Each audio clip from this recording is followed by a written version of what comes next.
आज क्योंकि 13 तारीख को चीफ जस्टिस रिटायर हो रहे हैं, उन्होंने कहा कि आप लोगों ने जो फाइल किया है दोनों तरफ से, दोनों पक्ष ने जो फाइल किया है मैंने वो सब देख लिया है, तो इस पर हमको थोड़ा सा विस्तार की सुनवाई करनी पड़ेगी। तो आप बताएं कौन सा दिन ठीक रहेगा।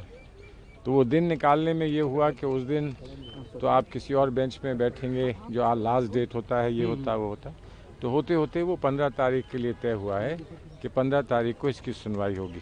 अब गवर्नमेंट का जो एश्योरेंस था उसको लेकर क्या होगा? एश्योरेंस तो रहेगा, एश्योरेंस तो रहेगा जब तक इसकी सुनवाई नहीं हो जाती तब तक एश्योरेंस तो रहेगा। बिकॉज आइडिया ये था कि उन्होंने एश्योरेंस दिया है, उस एश्योरेंस पर ही इसको स्थगित किया गया था और वो जब तक सुनवाई नहीं हो जाती वो एश्योरेंस रहेगा।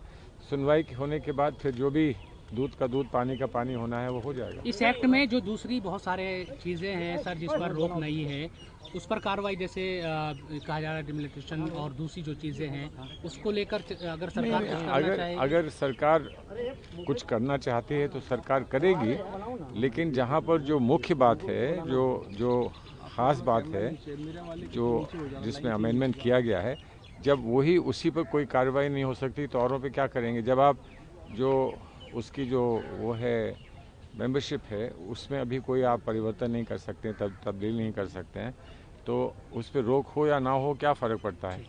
दूसरी बात जो रजिस्ट्रेशन का जो कि ख़ास विशेष समस्या है कि वक्फ बाय यूज़र पे जो रजिस्टर्ड नहीं हैं उनको वक्फ बाय यूज़र नहीं माना जाएगा। उस पर भी जब सरकार की तरफ से ये आ गया है, ये बात आ गई है कि हम उसमें कोई स्टेटस में कोई परिवर्तन नहीं करेंगे, तो अब कोई ऐसी बात बची ही नहीं है, कोई बात बची नहीं। लिमिटेशन एक्ट का है मामला, तो उस पर तो ना रोक लगी ना किसी ने कुछ कहा है अभी।